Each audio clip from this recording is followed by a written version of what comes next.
Oke, ini kita masih sambil menunggu kawan-kawan yang lain lah. Sambil menunggu, mungkin Bapak sambil cek dulu yang sudah hadir di sini. Ini ada Bapak lihat Rina Hamira. Ada Rina?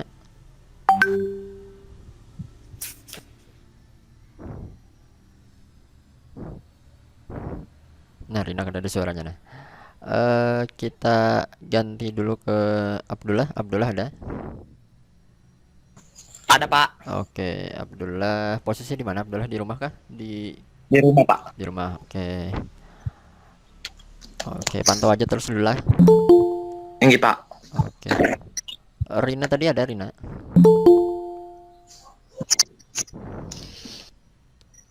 Rino. Rina kadang-kadang ya. Oke, kita lanjut dulu.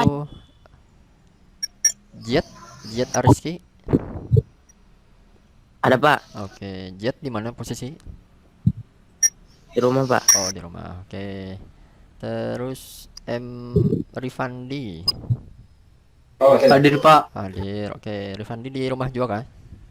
Tinggi. Oke. Kemudian Rido Kausar. Ada? Rido.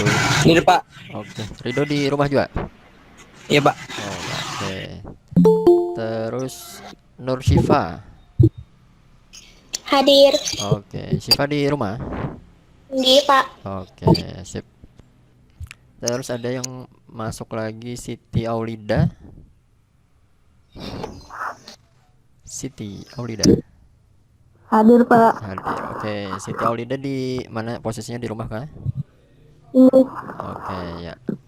Rina tadi ada, Rina. Rina belum mendengar suaranya lagi Bapak nah. Ada Pak. Oke, Rina di mana? Di rumah? Di. Oh ya, oke. Ini jam berapa nih lah? Oh, jam 10 lewat sudah lah. Oke deh, ini kita mungkin sambil menunggu kawan-kawan yang lain, kita akan sambil mulai saja karena hari ini kan hari Jumat. Kita siang ada Jumatan untuk yang laki-laki, jadi kita sambil mulai dulu aja. Hari ini materinya terkait dengan bab yang sebelumnya sudah kita pelajari. Ada yang ingat minggu kemarin kita belajar tentang apa?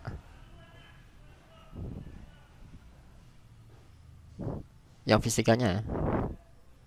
Bapak ini di sini memang ngajar dua mata pelajaran nih, ada geografi, ada fisika. Pengukuran Pak. Iya, Pengukuran.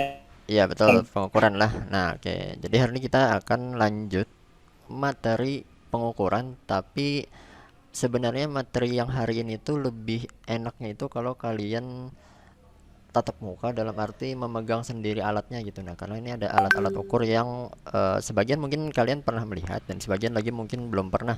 Akan lebih enak sebetulnya kalau kalian memegang langsung, tapi karena kita belum kena jadwalnya, jadi ya nantilah kapan-kapan kita coba lah. Hari ini kita lanjutkan materinya secara daring dulu aja, tapi kita siasati dengan menggunakan Google Meet. Bapak coba share screen dulu lah. Ntar.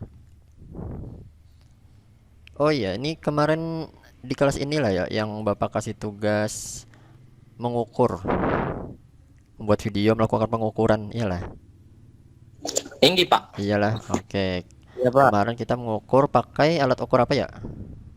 Penggaris. Penggaris. Ya, penggaris atau nama lainnya Mister lah. Nah, Bapak lihat kemarin sebagian besar sudah eh, lumayan bagus dalam mengambil datanya. Mungkin ada beberapa yang perlu di apa ya, perlu dikoreksi sedikit-sedikit lah, tapi kurang lebih hasilnya sudah bagus. Nah, ini Bapak sudah men-share screen, kelihatan lah di layar HP kalian. Tinggi Pak. Kelihatan.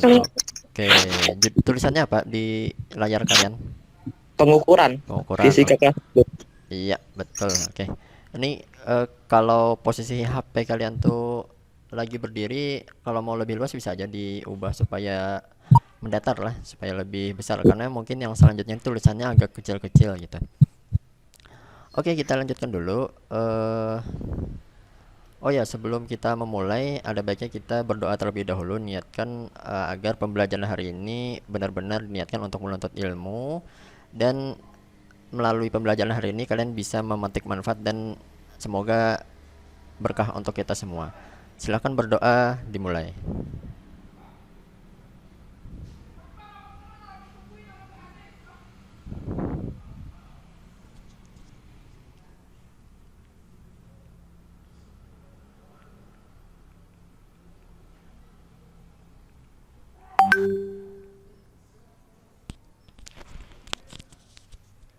Berdoa selesai. Oke, kita lanjutkan. Nah, jadi hari ini kita kembali ke materi pengukuran. Nah, ini ada beberapa tujuan pembelajaran dan masih terkait dengan pengukuran tadi lah. Ada beberapa hal yang mungkin baru lanjutan dari angka penting yang kemarin sudah kita pelajari juga. Nah, angka penting itu sebenarnya untuk menyatakan hasil dari pengukuran ini sendiri. Nah, tambahan dari materi sebelumnya, kalau kemarin kita ada belajar tentang pengukuran secara umum, hari ini kita akan pelajari pertama macam-macam kesalahan, kemudian ada yang namanya ketepatan dan ketelitian. Nah, itu apa sih ketepatan dan ketelitian itu? Kemudian juga menjelaskan cara menggunakan alat ukur dengan tepat. Nah, kita nanti akan lihat apakah yang kalian lakukan dengan penggaris kemarin sudah betul atau belum. Kemudian ada menjelaskan cara membaca skala dengan tepat, dan terakhir menuliskan hasil pengukuran dengan tepat, dan ini dilaporkan secara pelaporan fisika. Ini ada 4 materinya. Nah, tadi sudahlah di awal atau di pertemuan sebelumnya Bapak tugaskan kalian untuk melakukan pengukuran menggunakan penggaris. Selain mengukur pakai penggaris itu, di kehidupan sehari-hari kalian pernah lah sudah mengukur sesuatu. Mungkin kalau Bapak tanya siapa ya di sini ya? Ada Saipul, ada Saipul. Ada Pak, ada Pak. Saipul ada. Oke. Nah, Saipul sudah pernah lah mengukur sesuatu selain pakai mistar tapi atau selain pakai penggaris. Pernah Pak, Pernah mengukur apa ya? mengukur tanah Pak. Mengukur tanah. Oh iya kah? Mengukur tanah pakai apa? Pakai apa ya namanya tuh? Eh, ayo pakai apa? Yang tali panjang itu kah? Pakai meteran Pak. Ah iya, pakai meteran lah. Oke. Sip, Saipul sudah pernah mengukur tanah rupanya. Tanah siapa nih yang diukur nih? Tanah ampun sarang mungkin lah. Oke, Bapak coba tanya lagi ke siapa ya lah. Yang baru masuk juga mungkin Tasya Nur Fatihah. Ada? Fatihah. Tasya Nur. Ada Pak. Ada. Oke. Tasya pernah sudahlah melakukan pengukuran selain pakai penggaris. Ada pernah Pak. Kalau pernah, Iya. pernah lah bertimbang badan. Pernah Pak. Pernah. Nah, kira-kira itu tuh apa gerang yang ditimbang tuh? Kalau kita kalau kita membaca di dalam timbangannya itu hasilnya itu kita membacanya apa? Apa ya itu? Kan kalau mengukur panjang buku kan 15 cm. Nah, kalau menimbang badan itu kita membacanya apa di situ? Kilogram lah Pak. Kilogram, ya betul. Nah, jadi itu sebetulnya menimbang badan itu adalah salah satu bentuk pengukuran juga lah. Ya, tapi kita ini kadang-kadang memang kada terasa dalam mengaitkan antara di fisika dengan di kehidupan sehari-hari. Tapi sebetulnya banyak sekali yang kita lakukan terkait dengan pengukuran. Misalnya juga kalian mungkin pernah pas olahraga memegang stopwatch kira-kira. Nah, itu juga adalah salah satu bentuk pengukuran. Ada yang tahu lah itu kalau stopwatch itu alat ukur apa?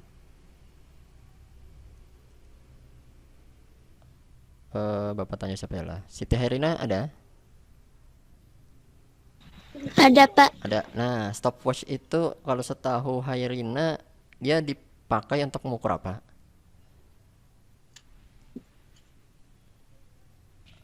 Stopwatch? Huruf depannya W. Kan kalau kita pakai stopwatch itu kan di HP juga ada, kadang-kadang pakai satuan di belakangnya itu kan sekon kan atau detik. Nah, detik itu tuh untuk menyatakan apa, Gerang?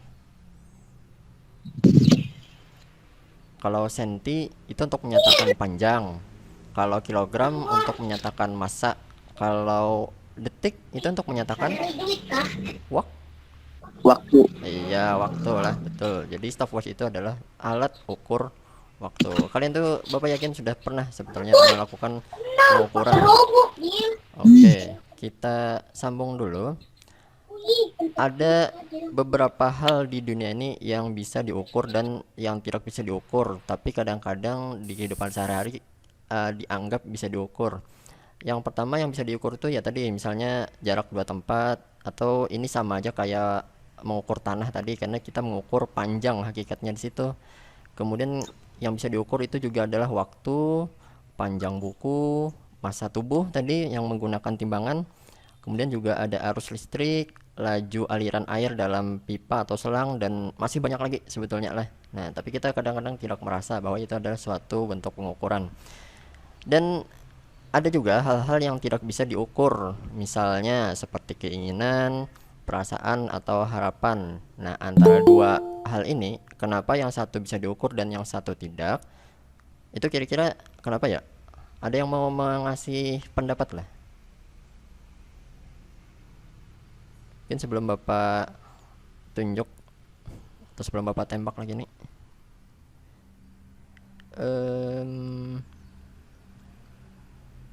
Rifandi ada? Rifandi? Ada Pak. Ada. Nah, oke. Kalau Bapak mau tanya nih, kira-kira kalau yang di sebelah tadi yang bisa diukur itu, kalau menurut Ikam apa sih bedanya antara yang sebelah kiri dan sebelah kanan nih? Kenapa yang sebelah kiri itu bisa diukur dan yang sebelah kanan kada bisa diukur? Kira-kira kenapa ya kalau menurut Rifandi? Yang di sebelah kiri pakai alat, yang di sebelah kanan tidak pakai alat Pak. Tidak pakai alat. Ya, tidak ada alat untuk mengukurnya lah.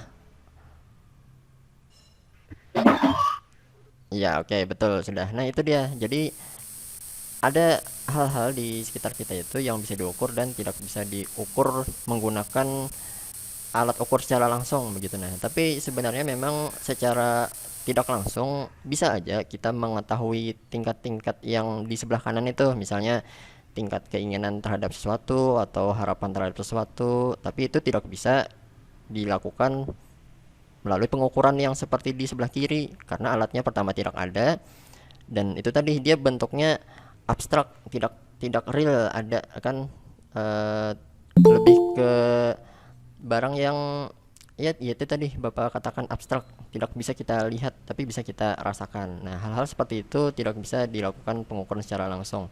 Dia bisa menggunakan tanda-tanda lain. Jadi misalnya kalau harapan itu bisa diketahui kalau seseorang itu menginginkan atau berusaha kemudian punya keinginan yang besar terhadap yang mau dicapainya itu bisa didapat. Nah, itu indikator bahwa harapannya tinggi. Jadi tidak bisa diukur secara langsung. Oke, kita akan lanjut ke prinsip pengukuran. Jadi yang kita ukur di sini adalah hal-hal yang bisa diukur saja. Nah, sebelum memasuki ke prinsip pengukuran ini, ada beberapa jenis kesalahan dalam melakukan pengukuran. Mungkin Bapak langsung saja sampaikan. Ada yang pertama keteledoran, kesalahan acak, dan kesalahan sistematis. Kalau keteledoran ini definisinya bisa kalian lihat sendiri, dan nanti untuk slide ini akan Bapak kirimkan juga di Google Classroom dan di grup WA. Jadi bisa kalian baca sendiri. Tapi kalau Bapak ambilkan intinya dari keteledoran ini, antara keteledoran dan kesalahan acak, kalau keteledoran ini dia kesalahannya itu berasal dari diri si pengukurnya. Jadi misalnya kita nih melakukan pengukuran terhadap panjang buku.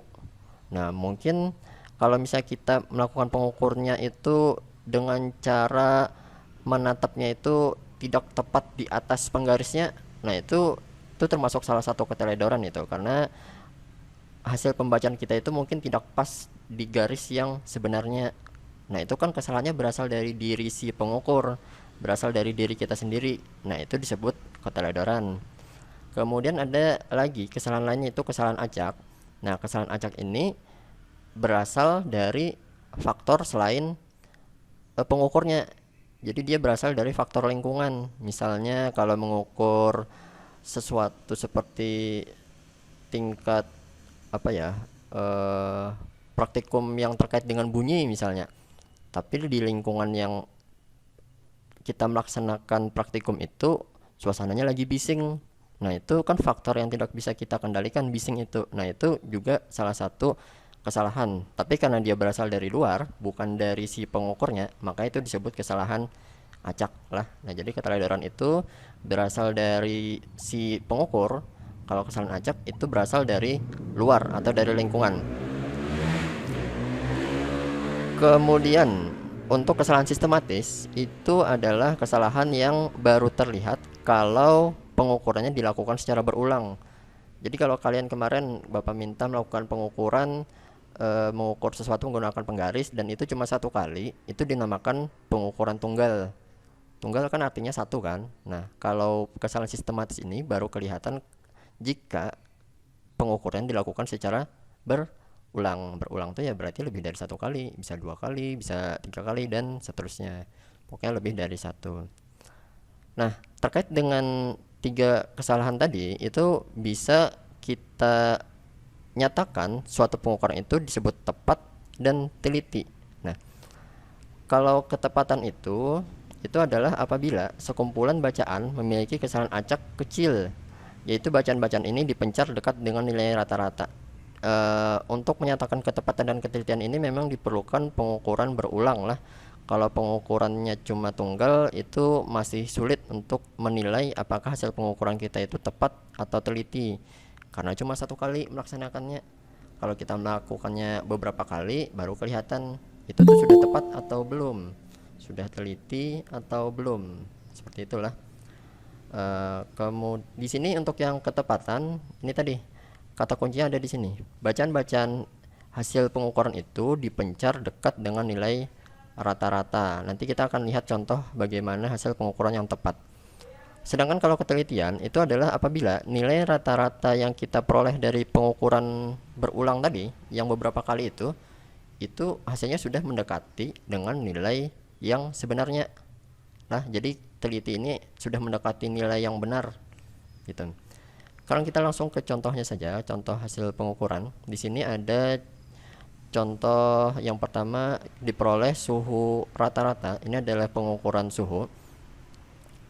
Pengukuran dilakukan 4 kali. Jadi ini pengukuran berulang, ada 29,7, 30, 30,3 dan 30,4. Jadi kalau pengukuran berulang itu hasilnya mungkin saja beda lah, bukan karena objek yang diukur itu beda, tapi karena memang dalam proses kita melakukan pengukuran itu bisa saja di kegiatan yang pertama, di pengukuran yang pertama itu kita melakukan kesalahan, tapi di pengukuran kedua mungkin kesalahannya sudah lebih sedikit kita lakukan. Nah, seperti itu. Diperoleh di 4 kali percobaan itu rata-ratanya 30,1 dan suhu yang sebenarnya itu ternyata 30,2. Nah, untuk ketelitian dulu. Ketelitian tadi itu terkait dengan apakah nilai rata-ratanya dekat dengan nilai benar kan? Sekarang kita lihat di sini nilai rata-ratanya 30,1. Sedangkan nilai suhu benarnya itu 30,2. Selisihnya cuma 0,1 derajat Celcius nih, relatif dekat sekali. Jadi hasil pengukuran ini bisa kita katakan sudah teliti lah. Nah, kemudian untuk ketepatan, karena hasil pengukurannya ini yang 4 kalinya ini relatif dekat dengan nilai rata-rata, dia kan antara 29,7 sampai 30,4. Nah, tidak terlalu jauh nih, selisihnya cuma hampir 1 derajat aja. Nah, yang seperti ini dikatakan sudah tepat lah. Nah, jadi kalau teliti tadi itu kita melihatnya dari suhu benar dengan suhu rata-ratanya, dekat atau jauh. Kalau dekat berarti dia teliti kan, tapi kalau jauh berarti ada salah tuh di proses pengukurannya. Nah, artinya ada hal yang tidak teliti. Sedangkan ketepatan itu kalau hasil pengukuran yang berulang tadi itu nilai sebarannya itu dekat dengan nilai rata-ratanya ini lah, bukan dengan nilai suhu benar, tapi dekat dengan suhu rata-rata. Oke.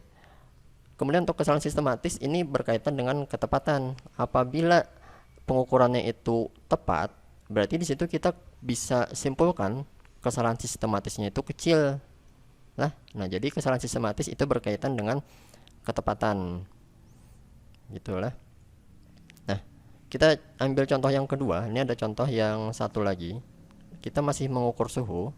Suhu benarnya masih 30,2 derajat Celcius, tapi kali ini bisa kita katakan ini dilakukan oleh orang lain pengukurannya, dan orang lain ini melakukan pengukuran diperoleh hasil pengukuran pertama 23,2, 24,6, 25,1 dan 26,3. diperoleh suhu rata-rata 24,8 dan suhu benar tadi 30,2. Kalau mungkin Bapak tanya lagi nih, tadi kan ketelitian itu terkait dengan nilai suhu benar dengan suhu rata-rata. Nah, dari hasil percobaan ini, dari hasil pengukuran ini, kira-kira ini sudah teliti atau belum lah? Bapak tanya lagi ke siapa lah? Tiara Febriana ada?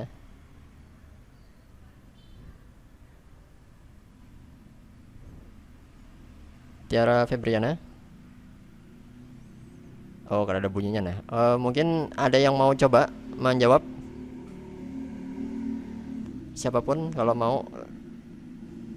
Tidak teliti, Pak. Tidak teliti. Alasannya karena apa nih? Tidak teliti. Hasilnya berbeda jauh sama yang benar. Iya, betul lah. Nah, oke, sip. Jadi untuk hasil pengukuran yang ini benar tadi kata Rifandi, karena suhu rata-ratanya 24,8 sedangkan suhu benarnya 30,2, ini kan hampir selisihnya 6 derajat kan, jauh benar. Nah, jadi ini bisa kita katakan tidak teliti. Kemudian untuk ketepatan ini juga tidak tepat lah, karena rentang antara hasil pengukurannya itu jauh. Ini 23,2, ini 26,3, hampir 3 derajat nih selisihnya. Nah, ini cukup jauh. Kalau rentang yang dekat itu misalnya sekitar satu derajat aja, nah itu sudah lumayan dekat lah, seperti itu. Jadi ini bisa kita katakan tidak tepat, dan karena pengukuran ini tidak tepat, berarti kesalahan sistematis di sini besar lah. Nah, oke, kalau misalnya ada yang ingin ditanyakan, kalian bisa tanyakan saat Bapak menjelaskan lah, silahkan aja. Bapak sambil lanjut dulu. Sekarang kita mulai ke cara menggunakan alat ukur. Yang pertama adalah kita tinjau kembali cara menggunakan alat ukur mistar. Oh ya, yang pertama dalam melakukan pengukuran itu, yang idealnya pandangan kalian atau mata kalian tuh tegak lurus dengan benda yang sedang diukur. Jadi kalau mistarnya diletakkan di atas meja, berarti mata kita itu benar-benar di atas si mistarnya. Itu supaya apa? Supaya garis yang kita lihat ini benar-benar lurus dengan benda yang diukur. Coba kalau misalnya kita memandangnya itu dari sisi sini misalnya. Nah, ini misalnya mata kita nih di sini. Memandangnya ke arah sini. Ini kan agak kencong nih nanti nih, agak tidak tepat antara garis ini dengan benda yang diukur. Jadi hendaknya dalam melakukan pengukuran itu mata kita itu benar-benar berada di atas dari si mistarnya lah. Nah, itu di semua alat ukur berlaku seperti itu untuk yang menggunakan skala. Kalau untuk yang digital, karena dia berupa layar, jadi kita tinggal baca aja lah. Nah, untuk mistar, caranya Bapak yakin kalian sudah paham sebetulnya. Tapi di sini ada beberapa yang perlu Bapak tambahkan. Yang pertama, di sini salah satu ujung benda yang diukur berada di skala 0. Nah, ini boleh dimulai dari skala 0, dan boleh juga kita tidak mulai dari skala 0. Tapi akan lebih mudah sebetulnya kalau kita mulai mengukurnya, bendanya itu diletakkan di ujungnya, salah satu ujungnya di skala 0. Kenapa begitu? Karena kalau kita letakkan ujung yang satu di skala 0, maka ujung yang lain ini otomatis jadi hasil pengukurannya lah. Nah, di sini kita peroleh ini kan panjang benda biru ini adalah 2,5 cm. Nah, jadi kita tahu nih panjang benda biru ini adalah 2,5. Kalau misalnya kita letakkan ujung benda ini bukan di 0 tapi di 3 misalnya, nah maka ujung yang satu lagi itu ada di sini nih harusnya. Nah, di 5,5. Ntar lah, Pak pentulisnya mati. Nah, oke. Di 5,5. Nah, kita jangan langsung baca bahwa panjang benda ini 5,5. Ini keliru, karena mulainya kan tidak dari 0, mulainya dari 3. Jadi hasil pengukuran itu sebetulnya dalam menggunakan mistar, kita melihat posisi akhirnya di mana, di X2 nya di mana, dan dikurang posisi awal X1 nya. Nah, karena untuk yang kalau mulai dari 0, akhirnya nih 2,5, dan awalnya itu ya sudah 0, jadi 2,5 dikurang 0 hasilnya tetap 2,5 kan. Nah, Sedangkan kalau dan ini adalah hasil yang pengukuran yang sebenar. Kalau kita tidak mulai dari nol itu boleh-boleh aja, tapi kita harus mainkan ke persamaan ini dulu. Jadi aturannya seperti ini. Kalau kita masukkan ke sini dulu, kalau tidak mulai dari nol, maka diperoleh nih 5,5 dikurang 3 kan, hasilnya tetap 2,5. Nah, jadi memang benda ini panjangnya adalah 2,5 cm, bukan 5,5. Akan lebih mudah kalau kalian memulainya dari nol, bukan dari titik selain nol lah, supaya kita bisa langsung membaca hasil pengukurannya. Oke, kita lanjut ke benda kedua. Ini jangka sorong. Jangka sorong ini digunakan untuk mengukur diameter luar, diameter dalam seperti mengukur bagian dalam cincin, dan mengukur kedalaman suatu benda, misalnya kedalaman gelas bisa menggunakan jangka sorong. Nah, cara menggunakannya, pertama di sini kita longgarkan pengunci rahang gerak. Penguncinya itu yang ini. Kalau ini kita putar, maka rahang gerak yang ini akan mengunci atau tidak bisa berpindah. Nah, kalau kita longgarkan berarti dia bisa bergerak. Yang kedua, kalau sudah dilonggarkan, letakkan benda yang ingin diukur pada posisi jangka sorong yang tepat. Jadi kalau ini sudah longgar, sudah bisa kita geser, bendanya taruh di sini atau bisa juga di atas sini. Atau boleh kalau mengukur kedalaman berarti letakkan bendanya di sini. Kemudian yang ketiga, atur posisi rahang gerak agar benda yang diukur tidak bisa berpindah. Jadi ketika bendanya sudah diletakkan di sini, maka rahang geraknya ini kita geser lagi, kita rapatkan lagi ke bendanya supaya bendanya tidak bisa bergerak. Sama juga yang di atas kita rapatkan juga kalau yang kita ukur menggunakan rahang atas. Dan yang terakhir adalah kunci kembali posisi rahang gerak. Jadi kalau sudah mantap nih posisi rahang geraknya, baru kita kunci di sini lah. Nah, seperti itu untuk jangka sorong. Mudah saja. Kemudian yang selanjutnya yang ketiga, micrometer screw. Ini juga hampir sama menggunakannya dengan jangka sorong, yaitu kita letakkan bendanya di antara rahang ini.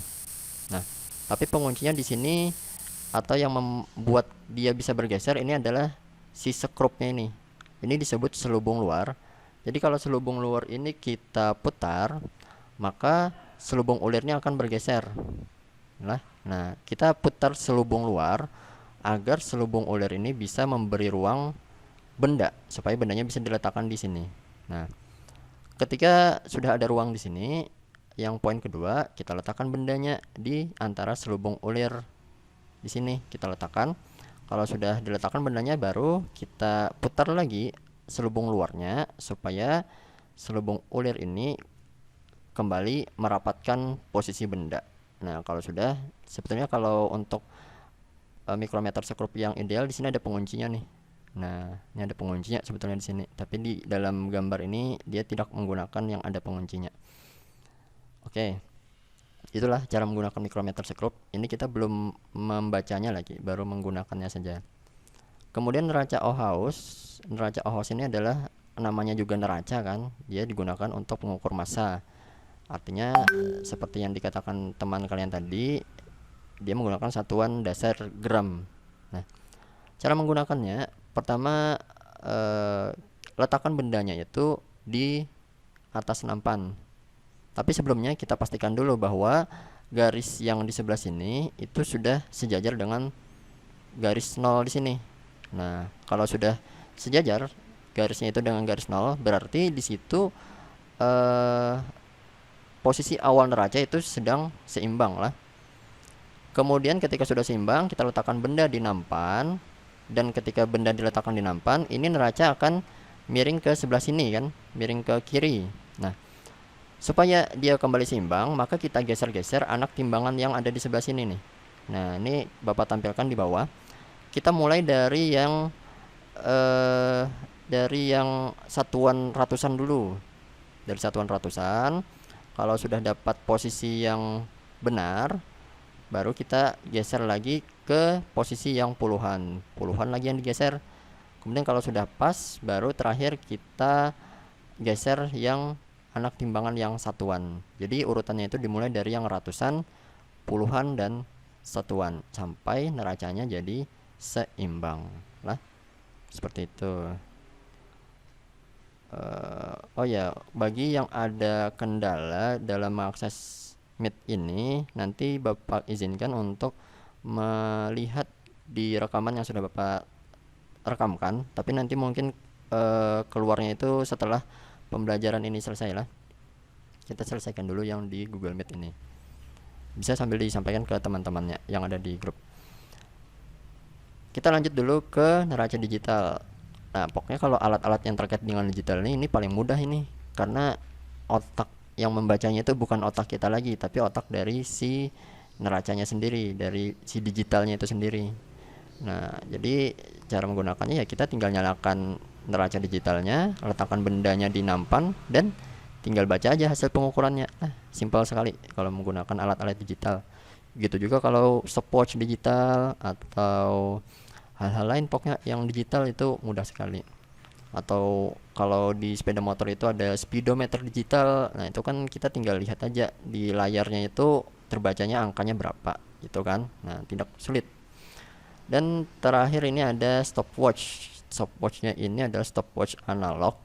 Cara menggunakannya kita cukup klik atau menekan tombol yang di sini. Nah, kalau kita klik atau kita tekan satu kali, maka jarum yang besar ini akan mulai bergerak searah jarum jam lah.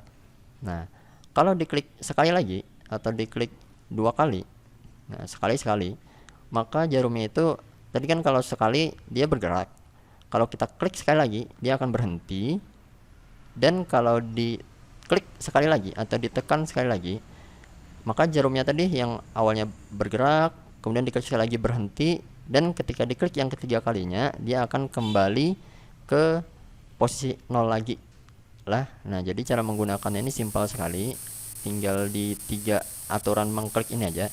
Kalau kita klik sekali dia akan mulai berputar, kalau kita klik 2 kali dia akan berhenti, dan kalau kita klik 3 kali dia akan terreset lah.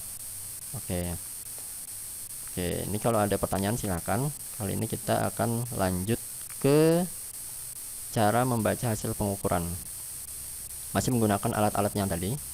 Nah, ini Bapak yakin nih kalian sudah bisa nih mengukur atau membaca hasil pengukurannya. Dan tadi sudah Bapak sampaikan lah di sinilah. Ini tadi terbaca hasil pengukurannya adalah 2,5 cm ya kan. Nah, ya sudah, untuk Mister gini aja, simple sekali.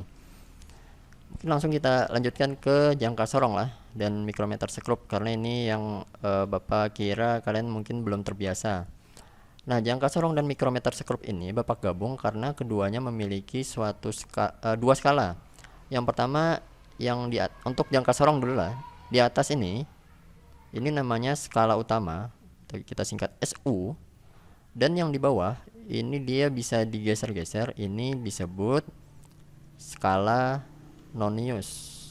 Nah, hasil pengukuran atau HP-nya itu kita cukup menjumlahkan hasil pembacaan kita pada skala utama, dijumlahkan tadi kan, dijumlahkan dengan hasil pembacaan pada skala Nonius. Nah, oke. Sekarang bagaimana cara membacanya?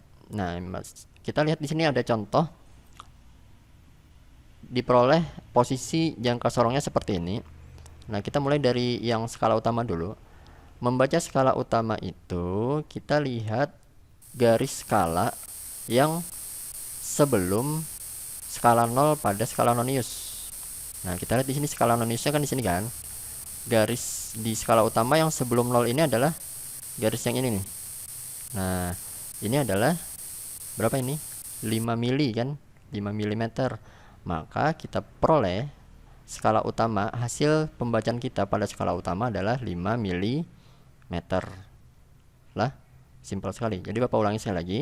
Cara membaca skala utama pada mikrometer sekrup, kita tinggal lihat skala di skala utama yang sebelum garis 0 pada skala Nonius. Gitulah. Oke. Kemudian kita lanjut ke skala Noniusnya. Skala Nonius ini kita melibatkan nanti dengan nilai ketelitian alat. Nah, nilai ketelitian alat itu dalam gambar ini sudah tertulis yang 0,05 mm ini. diapakan ini 0,05 ini? Jadi sebelum kita mengetahui 0,05, kita perlu tahu dulu di skala berapa sih skala Noniusnya itu. Nah, skala yang kita pilih itu adalah skala yang berimpit atau segaris dengan skala di skala Nonius. Dengan garis di skala utama. Sorry, Bapak ulangi sekali lagi.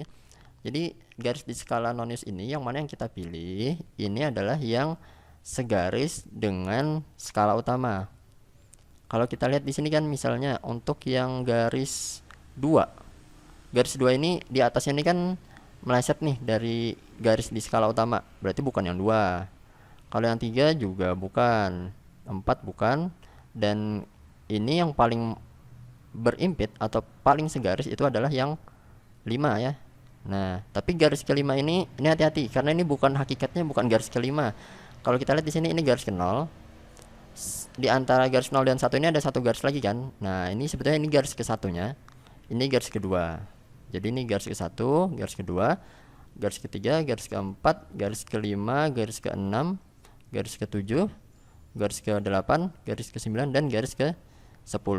Jadi hakikatnya yang 5 ini adalah garis ke-10 lah.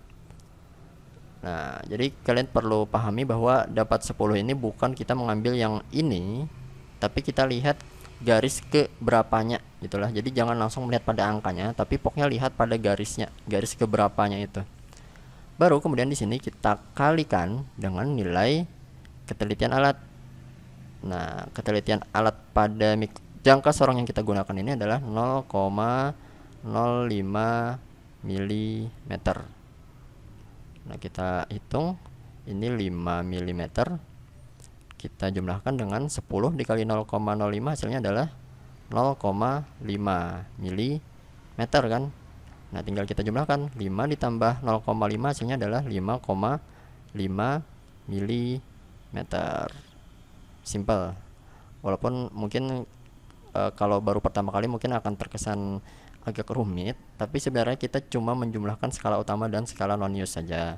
Skala Nonius pun kita tinggal lihat garis yang berimpit dikalikan dengan ketelitian, terus kita jumlahkan. Nah, sudah dapatlah. Kita lanjut ke mikrometer sekrup. Untuk HP-nya, cara membaca HP pada mikrometer sekrup atau hasil pengukuran itu sama seperti pada jangka sorong, yaitu skala utama ditambah skala Nonius. Nah, skala utama pada mikrometer sekrup itu yang ini, yang mendatar. Di sini kita lihat paling akhir skala utamanya terlihat adalah 4 kan. Kalau 4,5-nya nih belum kelihatan nih. Berarti skala utamanya terbaca 4 mm. Ditambah. Nah, di sini kita lihat lagi, ini yang skala Nonius yang ini nih. Nah, ini kita cari garis di skala Nonius yang berimpit atau segaris dengan garis utama pada skala utama. Nah, ini garis utama di skala utama nih, yang tengah ini. Nah, kita lihat nih, ini dia segaris atau berimpit dengan garis 30. Berarti skala Noniusnya kita peroleh 30 dikali, nah dikali ketelitiannya.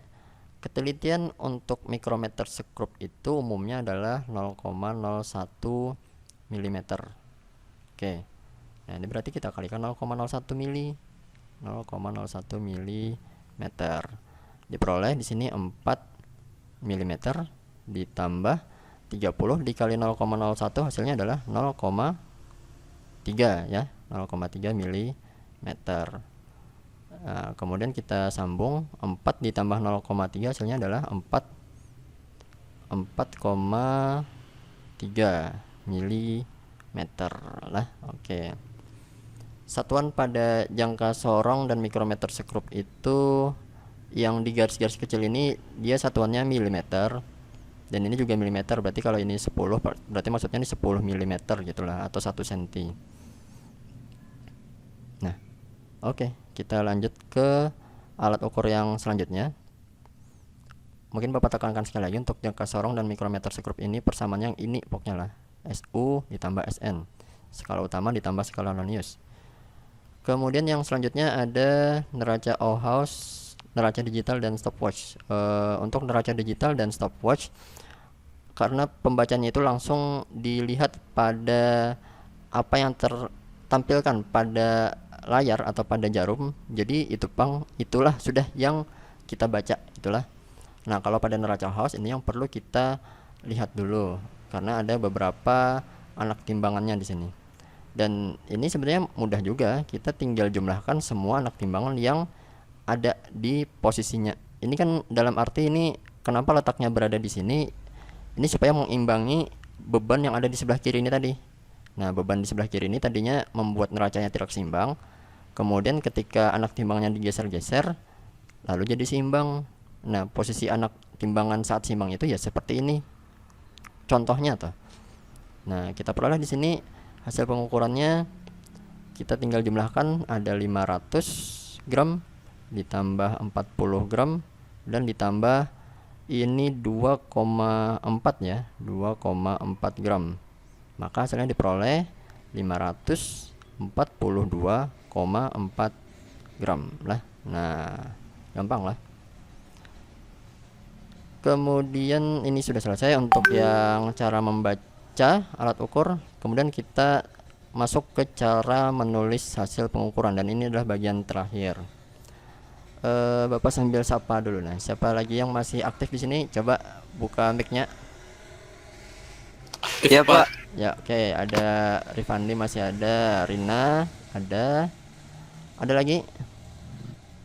Iya Pak, hadir Oke, Pak. Arsyad ada. Oke. Ridho. Siapa lagi? Nah, bunyi motor siapa tuh? Bunyi motor Rina kayaknya nih. Si Teh Rina juga ada. Oke. Ada yang hendak ditanyakan nggak sampai sini? Tidak ada?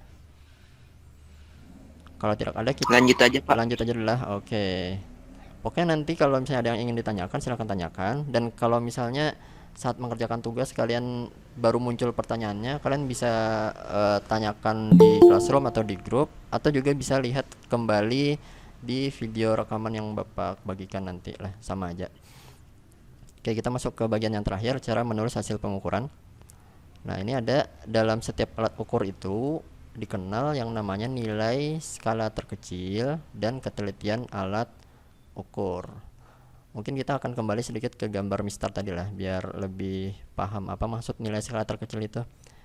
Nah, di sini mungkin kalau Bapak coba tunjukkan, kita lihat di sini nilai skala terkecil pada Mister itu artinya jarak antar satu garis yang paling dekat itu berapa. Kalau kita lihat di sini antara 0 dengan garis ke sini, ini jaraknya adalah 1 mm kan. Nah, berarti nilai skala terkecil pada Mister itu adalah 1 mm lah, bukan 1 cm. Karena di antara garis 0 dengan garis 1 itu kan masih ada 8 garis di sini, 9 garis di sini. Jadi kita perlu menentukan nilai skala terkecil itu lihat jarak atau selisih antara dua garis terdekat. Misalnya antara 0 dengan yang ini berapa sih jaraknya? Oh, 1 mili. Berarti nilai skala terkecil Mister itu adalah 1 mm. Seperti itulah. Itu yang dimaksud dengan nilai skala terkecil. Kemudian juga tadi ada disebutkan tentang ketelitian alat. Nah, kita lihat di sini di Mister ini, kalau kita perhatikan garis atau benda biru ini dia tidak pas di garis 2,5 kan, sebetulnya dia ada lebih sedikit nih. Nah, ada lebih sedikit. Jadi kalau dalam pelaporan fisika itu kita sebenarnya tidak bisa langsung menuliskan 2,5 begitu aja. Dia harus dilengkapi yang namanya ketelitian. Nah, jadi nanti kita menuliskannya seperti ini. Nilai hasil pengukurannya di plus minuskan dengan ketelitian. Kita menuliskan ketelitian itu dengan simbol delta X, dan ini nanti diisi sesuai dengan berapa sih nilai ketelitian alatnya itu. Nah, ketelitian alat itu artinya begini. Benda ini panjangnya itu oleh Mister terukur 2,5. Tapi kita sebenarnya ada panjang dari benda ini yang tidak terukur. Nah yang ininya nih, nah yang lebihnya ini kita kan tidak tahu nih berapa ini lebihnya. Jadi supaya kita itu bisa memperoleh hasil pengukuran yang lebih tepat, maka ini perlu kita plus minuskan dengan selisih atau rentang antar satu garis ini nih. Nah, dan ini diperoleh yang dari sini sampai ke sini, ini adalah setengah dari satu garis. Jadi kalau ini tadi 1 mili kan, 1 milimeter, berarti setengahnya itu adalah setengah mili kan, atau 0,5 milimeter. Nah jadi hasil pengukuran ini nanti itu harus di plus minuskan dengan 0,5 mili lah. Nah dan karena kita mengukurnya tadi menggunakan satuan cm, maka delta X ini perlu kita sesuaikan. Kita ubah satuannya dari milimeter menjadi cm. 0,5 berarti kan sama dengan 0,05 cm. Nah ini baru nanti di depannya HP-nya kita tuliskan 2,5. Nah seperti ini cara menuliskan hasil pengukuran fisika yang tepat itu lah. Nah kita kembali dulu. Itu tadi maksud dari dua hal di dalam tabel ini, NST dan ketelitian. Jadi NS itu pokoknya garis terkecilnya itu jaraknya berapa, sedangkan ketelitian ini pokoknya adalah setengah dari NST. Secara umum seperti itu. Tapi ada beberapa alat ukur yang tidak berlaku seperti ini delta N-nya, yaitu alat ukur yang pertama yang diambil datanya itu menggunakan alat digital seperti neraca digital. Ini antara NST dengan ketelitian itu sama saja karena tidak ada jarumnya tadi. Kalau yang ada jarum baru kita berlaku persamaan yang ini lah. Oke, kemudian selanjutnya untuk jangka sorong dan mikrometer sekrup juga NST dengan ketelitian itu sama karena di dalam pengukurannya itu sudah menggunakan skala Nonius. Jadi sudah cukup teliti, sudah cukup detail hasil pengukurannya gitu. Jadi plus minusnya itu sama antara NST dengan ketelitian. Kalau yang lainnya seperti neraca Auhaus atau stopwatch analog itu dibagi 0,05 gram karena semua alat ukur yang dibagi setengah itu ketelitiannya itu menggunakan skala garis kan. Nah itu aja. Itu alasan kenapa ada yang menggunakan setengah NST dan ada yang langsung 0,05 sama ketelitiannya juga segitu. Gitulah. Nah sekarang kita mulai ke membaca atau menuliskan hasil pengukuran yang sudah kita lakukan tadi. Ini persamaan umumnya sama seperti yang sudah Bapak tuliskan di waktu kita membaca MISTAR tadi. N0 plus minus delta N. Ini hasil pengukurannya N0 ini. Kalau delta N ini adalah ketelitiannya lah. Nah ini ada juga nih Bapak tuliskan di atasnya. Hasil pengukuran plus minus ketelitian alat. Oh ya, satu lagi untuk jangka sorong dan mikrometer sekrup. Ini ada tanda bintang. Ini maksudnya gini. Jangka sorong itu ada beberapa versi. Ada versi yang NST-nya itu 0,05 mm. Ada juga yang bukan 0,05. Jadi kita dalam menentukan berapa NST jangka sorong itu kita perlu melihat dulu alatnya. Biasanya di alatnya sudah ada sih bacaannya NST-nya berapa gitu. Nah, dan mikrometer sekrup juga begitu. Ada versi mikrometer sekrup yang NST-nya 0,01 dan ada juga yang lain. Tapi kebanyakan atau yang dikenalkan di materi SMA itu menggunakan NST yang seperti ini, 0,05 mm untuk jangka sorong dan mikrometer sekrup 0,01 mm. Itulah. Jadi nanti dalam soal latihan itu Bapak akan menggunakan jangka sorong yang NST-nya bukan 0,05. Jadi harap hati-hati di situ lah. Dan satuannya juga perhatikan. Ini milimeter. Kalau misalnya NST yang digunakan itu sudah sentimeter, ya berarti sudah tidak perlu diubah lagi. Kalau misalnya hasil kita mengukurnya menggunakan sentimeter misalnya dan NST-nya kebetulan sudah sentimeter, berarti tidak ada yang perlu diubah-ubah lagi kan. Tapi kalau kebetulan kita mengukur menggunakan sentimeter dan NST-nya masih milimeter, maka itu perlu kita ubah dulu ke satuan yang sama, gitulah. Nah, sekarang kita lanjut ke cara membaca ini tadi. Ini sudah tertulis lah tadi di contoh awal. Ini tadi hasil pembacanya kan N0-nya adalah 2,5 kan. Dan plus minus di sini, berarti sini plus minus delta N.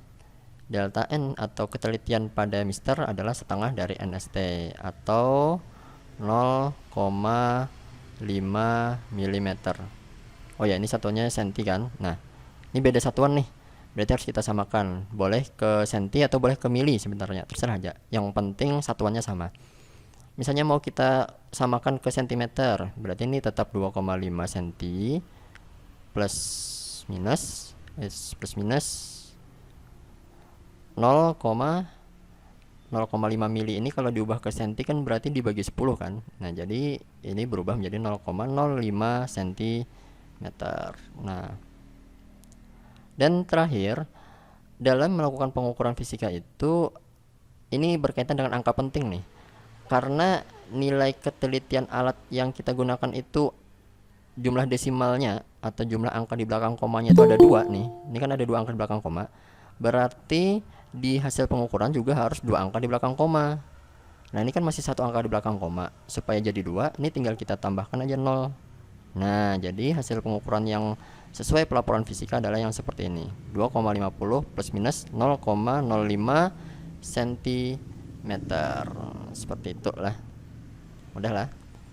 Pokoknya kita kalau sudah tahu berapa ketelitian alat dan berapa hasil pengukuran, tinggal kita plus minuskan aja. Kita tulis apa adanya gitulah. Dan sesuaikan satuan dan jumlah desimalnya. Yang ke selanjutnya ini membaca jangka sorong. Ini tadi kita mendapatkan hasilnya adalah 5, berapa tadi lah. Kalau kita kembali sebentar ke hasil pengukuran, 5,5 mili kan. Nah, berarti pelaporan fisikanya adalah ini PF-nya kita tuliskan 5,5 mm plus minus 0,05 mm. Nah, satuannya sudah sama nih, berarti sudah aman. Sekarang kita lihat jumlah desimalnya. Di ketelitian 2 angka di belakang koma. Maka di sini harus kita sesuaikan juga. Jadi 2 angka di belakang koma. Maka ini jadi 5,50 ya. 5,50 mm. Ini untuk merapikan tulisan saja. Boleh dituliskan lagi seperti ini. Jadi satuannya itu dikeluarkan. Maka boleh dituliskan jadi 5,50 plus minus 0,05. Nah, baru di luarnya milimeter. Boleh juga seperti ini. Boleh yang di atas dan boleh yang di bawah, sama saja. Cuma kalau yang di bawah kan lebih ringkas menulisnya kan. Milimeternya cuma 1 kali kita tuliskan. Gitu. Mudah lah. Kemudian untuk yang jangka sorong mikrometer sekrup, ini tadi kita peroleh hasilnya adalah 4,3 kan. Maka pelaporan fisikanya adalah 4,3 mm plus minus untuk ketelitian dari mikrometer sekrup itu sama dengan NST kan tadi kan. Jadi plus minus 0,01 mm. Nah, kita lihat dulu untuk jumlah desimalnya. Oh, ini 2 angka di belakang koma. Maka hasil pengukuran juga kita sesuaikan. Jadi 2 angka di belakang koma. Maka ini jadi 4,30. Dan kalau kita rapikan tulisannya, maka boleh jadi seperti ini. 4,30 plus minus 0,01 baru di luarnya milimeter. Nah, seperti itulah. Oke. Dan yang terakhir, sudah habis ternyata. Kalau untuk yang neraca mungkin tinggal kalian jumlahkan sendiri, bisa kan? Gitu. Oke, untuk materi hari ini mungkin sampai sini dulu. Jika tidak ada yang ditanyakan, akan Bapak tampilkan sedikit soal untuk latihan nanti. Ada 4, walaupun esai sih soalnya. Yang pertama nanti kalian diminta untuk menuliskan macam-macam kesalahan pada pengukuran. Ini poinnya 10. Ini tadi ada kan sudah di materi yang awal tadi kan. Ada 3 macam kesalahan pada pengukuran. Nah, itu dituliskan saja. Kemudian yang nomor 2 ini adalah kalian diminta menentukan apakah hasil pengukuran ini sudah teliti atau belum. Nah, teliti itu tadi kita lihatnya dari nilai rata-rata dan nilai yang sebenarnya kan. Sudah dekat atau belum. Nah, kalian cukup lihat dalam soalnya ini nilai rata-ratanya berapa dan nilai yang sebenarnya berapa. Itu dekat atau jauh, gitulah. Nah, poinnya 30. Dan tolong disertakan alasannya. Kenapa? Jadi kalian misalnya menyatakan itu teliti. Oh, alasannya kenapa? Dan kalau kalian misalnya menjawabnya itu dikatakan tidak teliti. Nah, alasannya kenapa juga lah. Dan kemudian untuk nomor 3 ini adalah hasil pengukuran menggunakan jangka sorong. Nah, di sini ini yang harap diperhatikan. Tadi kan kita belajar menggunakan NST 0,05 mili kan. Di sini Bapak menggunakan yang 0,01 cm. Nah, hati-hati di sini. Kalian diminta menentukan panjang penghapus karet. Jadi cukup baca saja, tidak perlu sampai ke pelaporan fisikanya. Jadi di nomor 3 itu tidak perlu sampai ke yang ada plus minusnya, itu tidak usah sampai ke hasil membacanya ini aja lah. Nah, cukup baca ini aja untuk yang nomor 3. Kemudian yang terakhir nomor 4 adalah kalian diminta menentukan atau menuliskan pelaporan fisika pada pengukuran di samping ini. Nah, ini hasil pengukurannya berapa dan dilaporkan secara pelaporan fisika. Jadi kalian tuliskan dulu nanti kan hasil pengukurannya berapa, baru di plus minuskan dengan delta n-nya. Karena ini besaran panjang itu biasanya disimbolkan dengan x sih. Jadi kita sesuaikan ini delta x gitulah. Nah, jadi yang perlu kalian lakukan di nomor 4 ini adalah baca dulu hasil pengukurannya dapat berapa, baru di plus minuskan dengan ketelitian dari alat ukur ini. Di sini sudah tertulis ketelitian alat ukurnya adalah 0,01 mm. Oke, untuk materinya sudah cukup sampai di sini. Sampai sini ada yang mau ditanyakan nggak? Siapa nih yang masih aktif nih? Jam berapa nih? Jam 11 lah. Iya Pak, Oke, aktif Pak. Arsyad masih ada. Oke, Arsyad ada yang nak ditanyakan nggak? Kereda Pak. Ada. Oke. Insya Allah sudah paham. Insya Allah sudah paham. Oke. Untuk yang lain, kalau misalnya ada yang ingin ditanyakan, silahkan tanyakan di grup atau di classroom, atau boleh juga lihat kembali di rekaman videonya nanti lah. Oke, kalau misalnya tidak ada yang ditanyakan, untuk tugasnya nanti akan Bapak bagikan di classroom. Dan kalian untuk pengumpulannya ini, kalau biasanya kan Bapak memberi tenggat agak panjang 1 minggu, tapi karena ini nih sebenarnya bagian dari penelitian Bapak juga, dan Bapak perlu datanya agak cepat, jadi Bapak beri waktu agak cepat dari biasanya. Bapak batasi sampai hari Minggu.